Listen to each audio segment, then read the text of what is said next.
All right. Good evening. Welcome to the March 2nd, 2022 meeting of the Eureka Springs Historic District Commission. I am Steve Holofield, Chair. Kyle is absent, so I'll ask Dee, our Vice Chair, to do the roll. Judy Holden. Here. Maggie Hay. Here. Marty Kogan. Yep. I'm Dee Bright here. Steve Holofield. Is here. We have a quorum. We have a quorum for business. The Eureka Springs Historic District Commission is empowered by the Eureka Springs Municipal Code to issue a certificate of appropriateness for alterations of exterior architectural features, demolition, and new construction within historic districts. We use the Eureka Springs Historic District Design Guidelines and the U.S. Secretary of Interior Standards for the treatment of historic properties as the basis for our decisions. The Commission can take the following actions on an application: approval with modifications, denial, or deferral for more information. Appeal of denial may be made to the Circuit Court. Public comments on agenda items will be heard as each item is called. Other comments will be heard during the public comment period. Are there any changes to tonight's agenda? Anybody? They have any changes they want to make? Do I hear a motion? I make a motion to approve the agenda as presented. Second. Dee Bright made the motion. Judy Holden second. All in favor accepting the agenda as listed here in front of us, say aye. Aye. Aye. Opposed, say no. Carries 5. 6. Kyle just came in. Yeah. 6, including me. Yep. Yeah. 6-0. I'd like to mention Kyle has joined us. So. Sorry. That's okay. Just want to make sure the record reflects that you're not absent at this point. So. You didn't miss anything. Hey, I did my spiel. Old business, none. New business, number 1, 104 North Main, extend existing deck. 2, 3 Judah, add 6-foot wooden privacy fence in rear yard. And we'll stop there. And go to the very first one, which is 104 North Main. Do we have anybody here representing 104 North Main? Yes, that's me, Patrick Head. Okay, on Zoom? All right. Kylie's on Zoom as well, our administrator. Kylie, you want to read the report? I'm sorry, what's the question? No. No, we're waiting for Kylie to read the summary. Oh, okay. And she's on Zoom too. Okay, so There she is. can everybody hear me? Yes. All right. The property at 104 North Main Street, which is the Gad Spring Inn, is a plain traditional house with folk Victorian details constructed circa 1900. A rear wing addition and side addition were added at unknown times. The existing side deck was constructed in 2015. The applicant is seeking a certificate of appropriateness to build an 8-foot deep and 12-foot wide wooden deck on the north side of the home.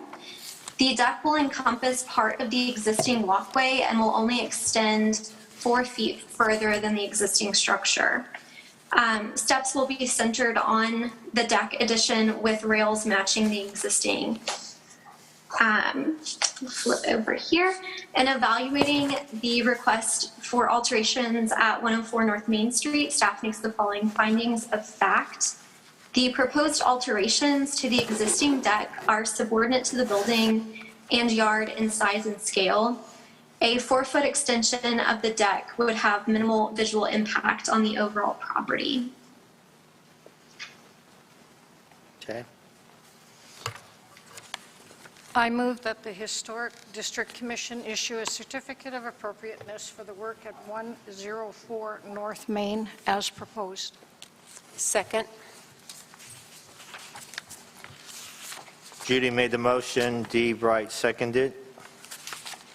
Any other comments? Does the owner have anything else? I forget your name, sir. You have anything else you want to add or comments you want to make? No, I really don't. I just think that if you see some of the photos of the side of the building, you can see how adding a deck would kind of enhance the appearance. I think it would be something that would create a little better curb appeal and make the building look nicer. So I'm just hoping you guys approve it and we can move forward.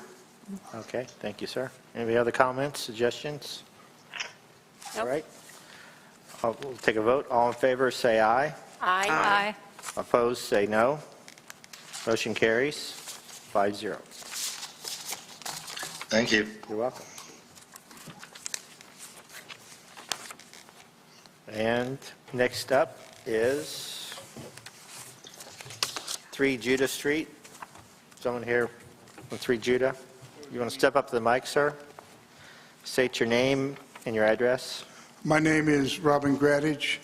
My address is number 3 Judah Street, Eureka Springs. The property at 3 Judah Street is a standard 20th century commercial building constructed circa 1965. The applicant is seeking a certificate of appropriateness to construct a 8-foot by 30-foot equipment storage area in the rear yard using a 6-foot wooden privacy fence. In evaluating this request, staff makes the following findings of fact. The proposed yard enclosure is located at the rear of a non-contributing property, and it would have minimal impact on the character of the adjacent properties and overall neighborhood. Okay. You have anything else to add to that, sir? Well, the place where we would like to put the fence is considerably lower than where the shop is, and it's virtually will be unseen. Okay. You else have any questions? Hear a motion? I move that the Historic District Commission issue a certificate of appropriateness for the work at 3 Judah Street as proposed. Second. Steve Bright made the motion. Kyle second. All in favor, say aye. Aye. Opposed, say no. Motion carries. Kyle, will give your certificate here real quick, sir. Or- Thank you oh, very I'm much. sorry. Dee will. Thank you for stepping in. Dee stepped in. Thank you, sir. That's all of our new business. Our consent agenda, level 1 applicants that the city preservation officer believes to be in accordance with the design guidelines. Any commissioner or member of the public may move any consent agenda item to the regular agenda for discussion. We do have one item here, 304 Spring Street, add architectural details, picket fence. HDC approved 7319, no changes. We have someone here representing that. You know, step up to the mic and state your name. Jeff Chapman, 304 Spring Street. Okay. Kylie, are we handling this like a regular motion, vote and everything? Yeah, I think that would be appropriate. The applicant isn't requesting any changes from what was approved back in 2019. Okay. And we're doing this because it's been since then, such a while back, right? Okay. Anybody? I move the Historic District Commission issue a certificate of appropriateness for work at 304 Spring Street as proposed. Second. Kyle made the motion. Maggie seconded.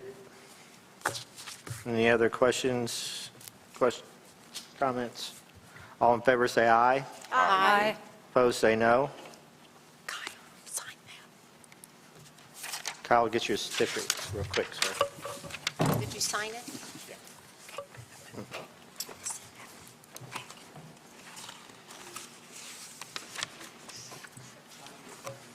Okay. Thanks, Stan, or Steve. Jeff, whatever. Okay.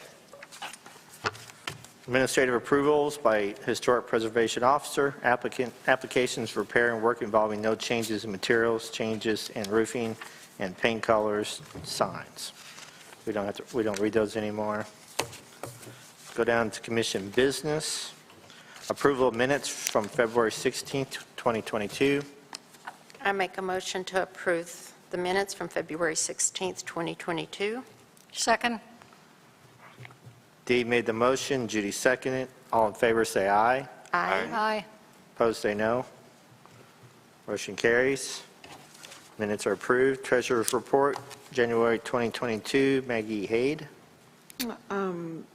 The current balance is $8,877.82.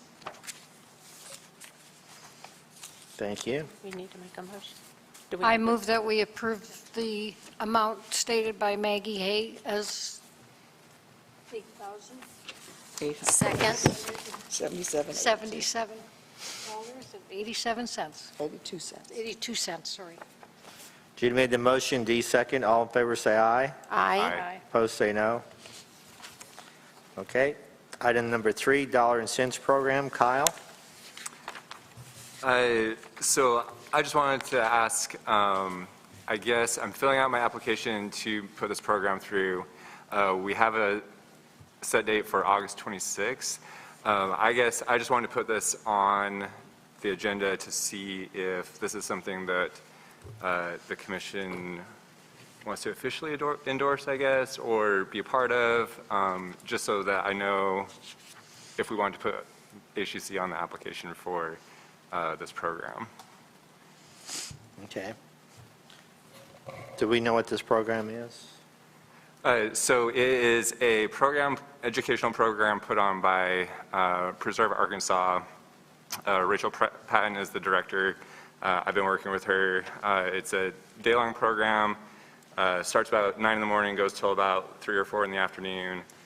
Several presenters talking about historic tax credits, the state grant process, how it can help our community, how people in our community have benefited from those programs, and yeah, Okay. I don't know what else I can add to that. What do you think, Kylie? Yeah, Kyle did a great job kind of overviewing what they do. I think it would be a really great opportunity for the HDC to partner on some educational content for the community. Programs like this also bring folks from other nearby communities. They try to do them in different areas every time they host these.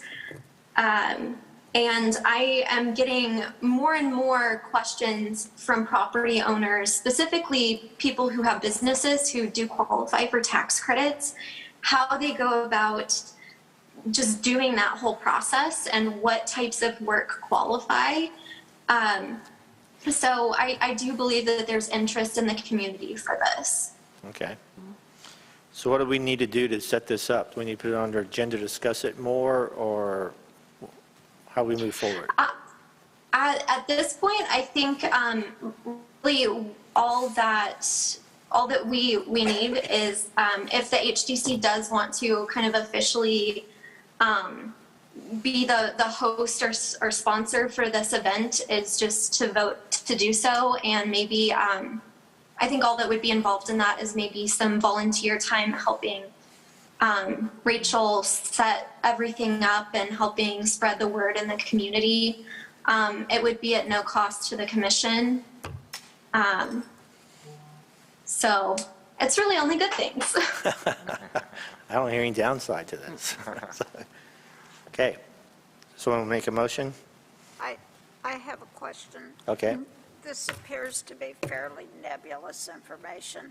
I would like to see more solid information and a plan of what this encompasses before we vote on it.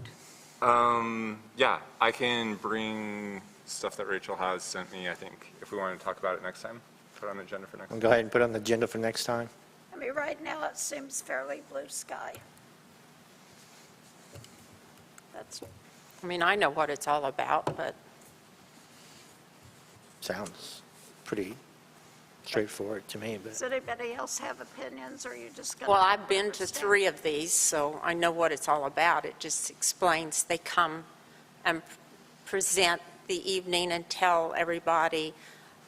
We've invited the public and the realtors in the past and tell them how to, you have a speaker and they show exactly how they get tax credits, what they need to do, or people they can also contact to do a lot of this work for them, so they don't have to do all the paperwork, because sometimes it's intimidating. They need to take photos and everything before they start, and so it's just, I think a lot of people have a misconception of tax credits. yeah.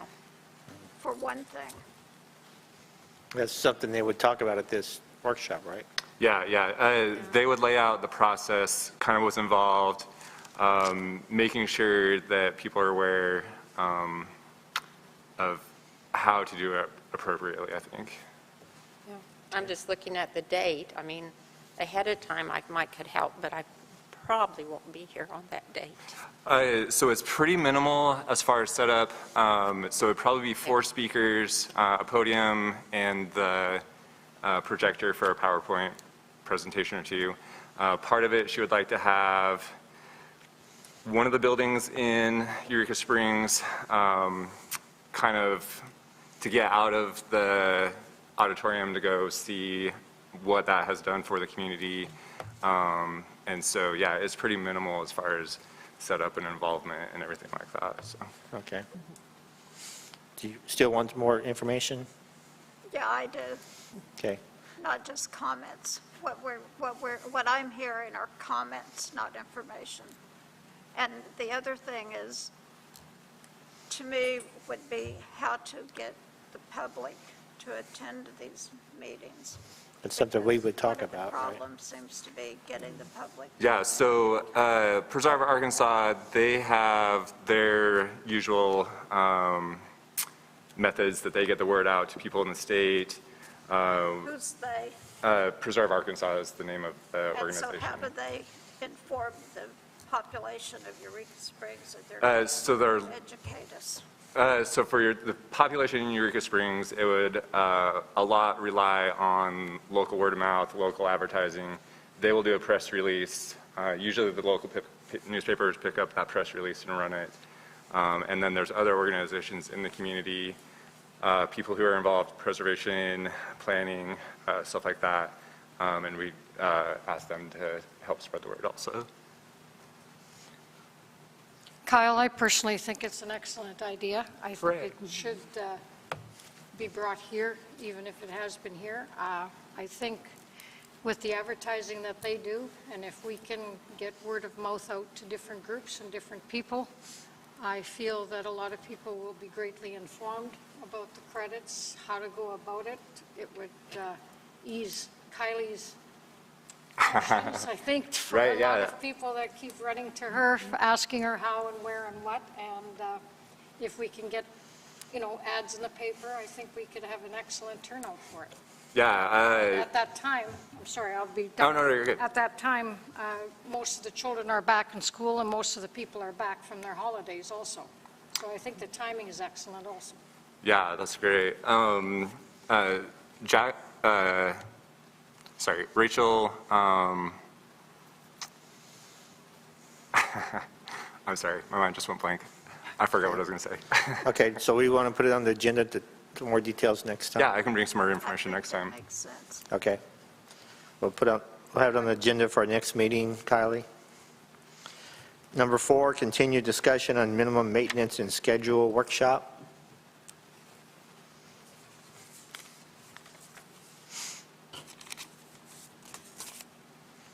Is that our health and sanitation one? Everything that's on there I thought was excellent, because it's all the red, right, Kylie, that you're suggesting to change? Yes, so the red italicized portions are new.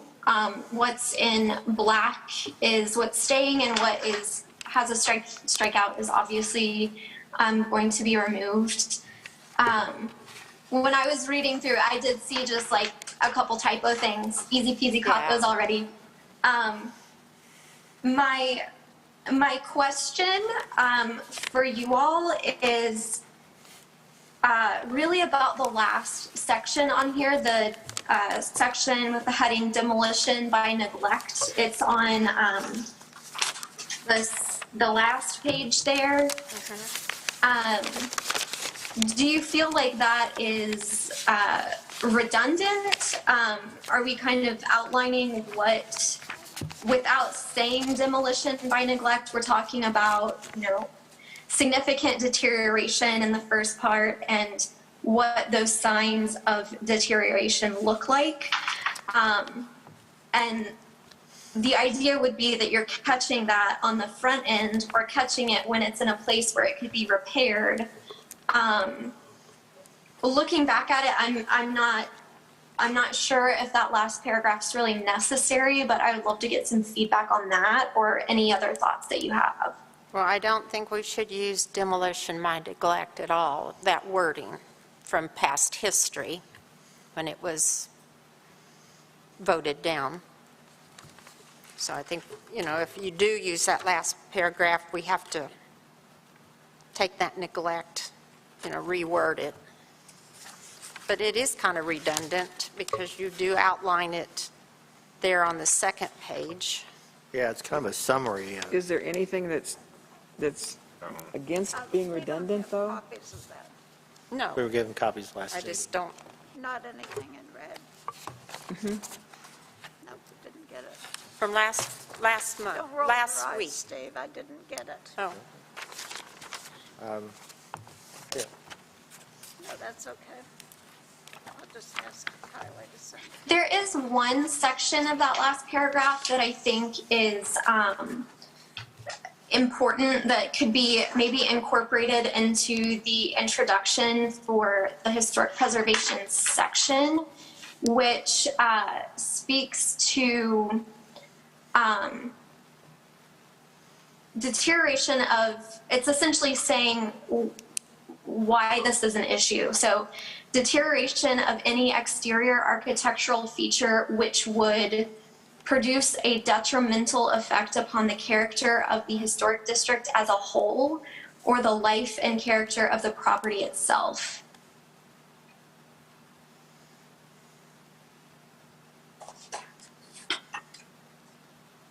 I think that's kind of an important, yeah, I think that's important. I think that's kind of the argument, right? That's why you need a minimum maintenance expectations so you don't get negative impacts on individual historic properties or the overall district. Right. Right. Yeah. I don't think there's anything such as too much information. I think the more times you say it, it might just be that sentence that catches people. Well, people don't understand, and Kyle can tell me more without my notes. I've always said, because that's what we were taught in classes, a thumb-size hole in a window just left year after year after year, the moisture gets in your building and the heat. It does, like a little crack even, like if your window's pulled down. In one of the houses that we had on tour of homes, there was a gap like this clear across.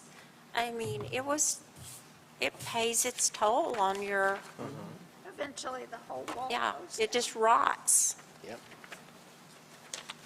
And people think, oh, it's a little hole. Well, it's got to be fixed. With time. I do agree, demolition by neglect is getting a bad rap. It sounds very negative, and it sounds punitive almost. But I think what it's saying here, we're saying all the same thing, so. Exactly. It's just people don't want to hear it called that for some reason, but But if they do, if some entity does decide to demolish it, where's the authority? well, just look at the house on Douglas that's finally But that was all demolition because of holes in the, I mean, they started out tiny, but it got bigger and bigger and bigger, and, But it's been sitting there for almost a year now. well, And at what point does somebody say, okay, it's going to cost $20,000 to clean this mess up? Who's responsible for doing that? And if the owner doesn't do it, so what?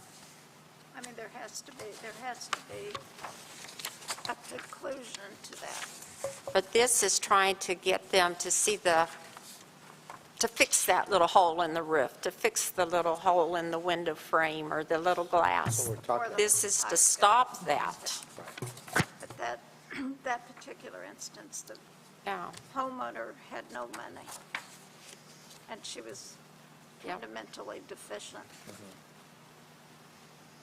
So does there need to be some kind of program in place to assist these people who can't afford to fix that hole in the window? And then who would do that? Do you create a fund for indigenous people to repair certain small things before they become big things? well, here it says continued discussion on minimum maintenance and schedule workshops. So Kylie, do you want us to schedule a workshop, or you pick a date? Is that what you're wanting us to do? I mean, I think it would be important to open this, provide, if we can come up with what we're happy with at this point, to release that to the public so they can review it and give us some feedback, give us some, any concerns they may have with this.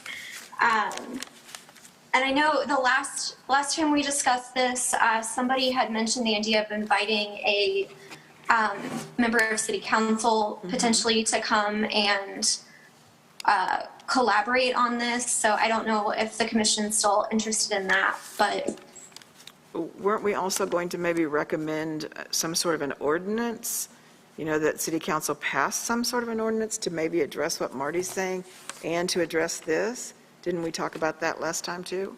Yeah. I wasn't able to hear briefly. Marty's comments, unfortunately. Okay, well, they're valid, but I think the ordinance has to come from city council. Am I not right? I would Yes, so Eventually. what we're proposing here would be, what's in red essentially would go into an ordinance. But before we get to that point, you would want to probably open this to a workshop with the public. And then we would take those comments and we would actually put together a final ordinance that the commission would review and recommend to city council. Okay, thank you. Yeah. okay. So how do you want to put this out to the public for comments? Do we go ahead and, Tylee?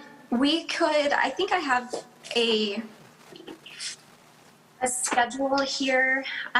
We could maybe schedule a workshop before the, tentatively before the next HDC meeting on the 16th. Maybe schedule that at 5 o'clock. And I'll confirm that with other staff and make sure that the odd is available. It looks like it should be, but if that time and date works for the commission, I think that would be a good time. You said the 15th? 16th, before our 16th. next meeting. Oh, just before the next meeting. Okay. Just let us know then. Yeah, I have a Okay. meeting from 4:30 to 5:30, but I can leave out early, I guess. Okay, thank you.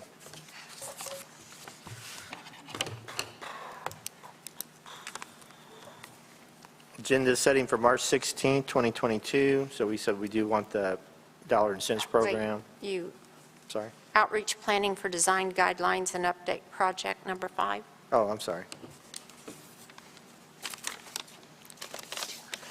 So this is, I kind of alluded to this at the last meeting. We received a amendment to the current certified local government grant that we have that is going to allow $7,000 for outreach and printing of the new design guidelines.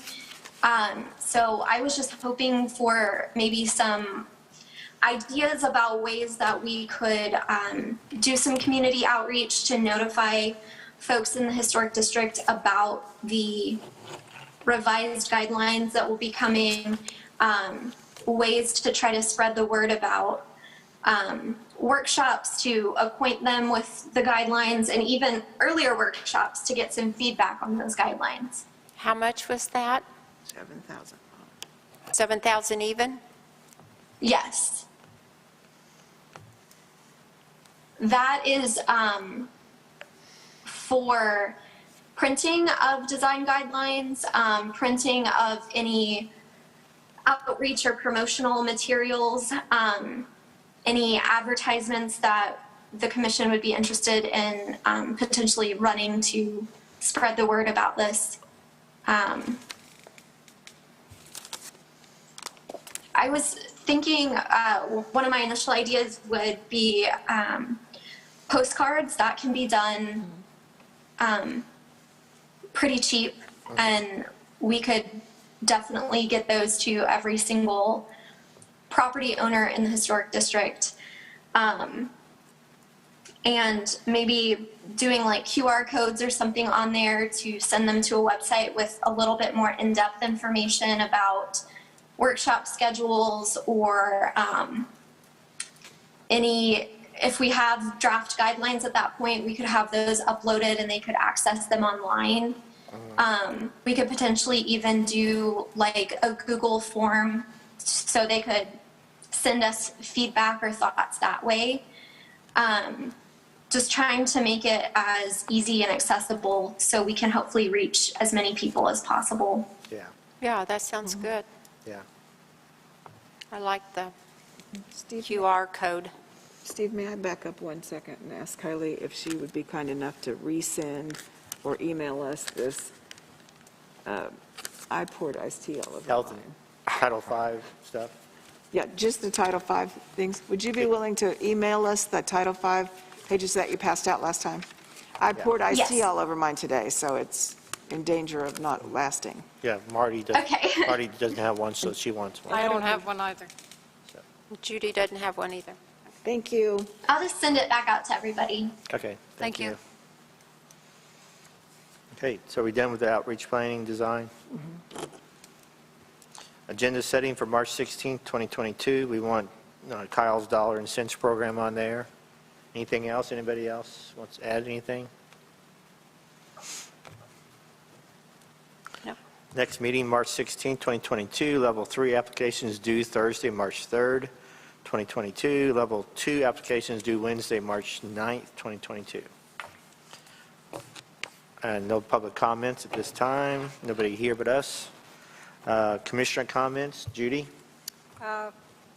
Everything's fine. I just want to remind everybody, write it down, that we're to be here at 5 o'clock on the 16th. 5 p.m. the 16th.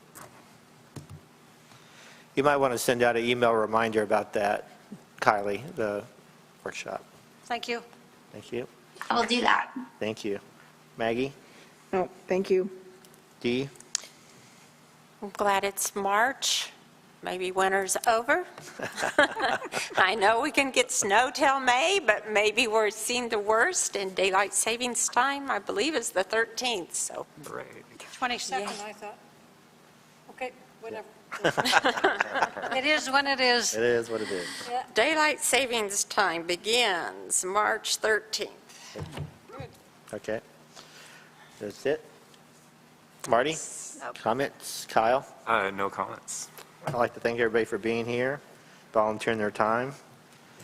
And director comments, Kylie? Thank you. I have two things for us tonight. One is just a notice to the commission and the public that Preserve Arkansas also does an annual event called Arkansas's Most Endangered Places. And it is essentially a awareness campaign where communities can nominate important properties that are threatened in some way, whether that is by threat of demolition, severe neglect, it's just becoming obsolete, whatever that threat looks like. Applications are currently open, and I would be happy to assist anybody that is interested in doing a nomination to complete that. The nominations are due March 31st, so we would have an opportunity to we would have an opportunity to discuss this at the next meeting as well.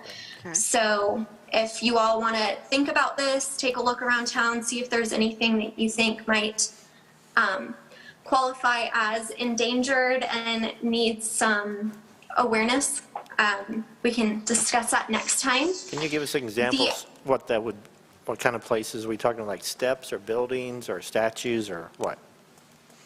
I think it's primarily buildings, or like sites, like if you had like an old hospital complex or something that was multiple buildings that is abandoned, that would be potentially important. They do have to be a designated historic property. So within any of Eureka Springs historic districts, they would need to be a contributing property, or a property that lies outside of one of those districts, but is determined to be eligible for the National Register, even if it's not currently listed. Okay. Would an example be, first thing that pops to my mind, because I drive by it every day, would be the east end of the old railway train where the commissary is. Does that belong to the city? It's that The part? old ice building. Or is that privately owned also? It's private. It's private. I know the train station is, but what about It is. the whole to be- thing? They own it. It's private. Okay, thank you. So And that- it is fine if private property is fair game. Yeah. I do think that it has to, you do have to disclose, is the owner aware of the nomination, and does the owner support the nomination? Okay. So it's definitely, something that I think would be appropriate to touch base with others in the community about. But it doesn't, it has no responsibility that is put on the property owner. It's simply awareness and trying to spread the word about, threats to important historic structures. Well, and you could go to the website and look at some of the things that they're talking about nominating this year and in the past also. That's a good idea. Yes, and their website is preservearkansas.org. Oh, I have. So Oh, I'm sorry. the other, Marty, were you? Now No, I just. Go ahead, Kylie. Go ahead. Okay. Yeah. The other note I have is we did receive our grant award for the next certified local government grant. Excellent. And the city was awarded $38,574. That was our full application amount, so we were awarded in full for the development of the city GIS database and a resurvey of the Lake Leatherwood National Register District, as well as training and travel expenses for the commissioners for the coming year.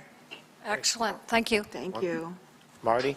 I just remembered the March issue of Southern Living mentions Eureka Springs as one of the best places to retire in the entire country, Nice. for what that's worth.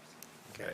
There's, The Which March one? issue at Southern Living yeah. Southern Living. mentions Eureka Springs is one of the best places in the country One to of the retire 10 to. best places. One of the 10 best places in the country to retire There's a to. little article. Wonderful.